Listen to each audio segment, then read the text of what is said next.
உங்கள் மூளையால் 2.5 பிட்டாபைட் அளவுக்கு எந்த ஒரு விஷயத்தையுமே ஞாபகத்தில் வச்சுக்கொள்ள முடியுங்கிறது உங்களுக்கு தெரியுமா?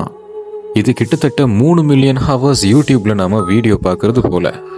இப்படிப்பட்ட இந்த ஹையஸ்ட் மெமரி கெப்பாசிட்டியை எப்படி நாம் அடைஞ்சு கொள்றதுங்கிறதுக்காக வேண்டி நிறைய நியூரோ சயின்டிஸ்ட் நிறைய ரிசர்ச்சஸை பண்ணினாங்க. இந்த ரிசர்ச்லேருந்து பெறப்பட்ட முக்கியமான சில டெக்னிக்கில் இன்னைக்கு நாம் 2 டெக்னிக்கை பற்றி பார்க்க போகிறோம். Number 1, spaced repetition. அதாவது உங்களுக்கு எந்த பாடத்தை நீங்கள் படிக்கணும்னு விரும்புகிறீங்களோ அந்த பாடத்தை கொஞ்சம் நேரம் படிங்க. ஒரு 10-15 நிமிஷம் படிச்சுட்டு அதுக்கப்புறமா கொஞ்சம் ரெஸ்ட் எடுங்க, நல்லா தூங்குங்க. அதுக்கப்புறமா திருப்பியும் நீங்கள் எந்திரிச்சு திருப்பியும் நீங்கள் படிங்க. இது மாதிரி நீங்கள் கஷ்டமான பாடங்களை கொஞ்சம் கொஞ்சமாக ஓய்வு எடுத்து படிச்சிங்களா இருந்தால் அது நீங்கள் தூங்கும் பொழுதே உங்களுக்கு மைண்டில் ப்ரொசஸ் ஆகி சரியாக 1 வீக்லேயே உங்களுடைய ப்ரோக்ரஸ் உங்களால் பார்த்துக்கொள்ள முடியுங்கிறத நியூரோ சயின்டிஸ்ட் சொல்கிறாங்க. Number 2, find your on style.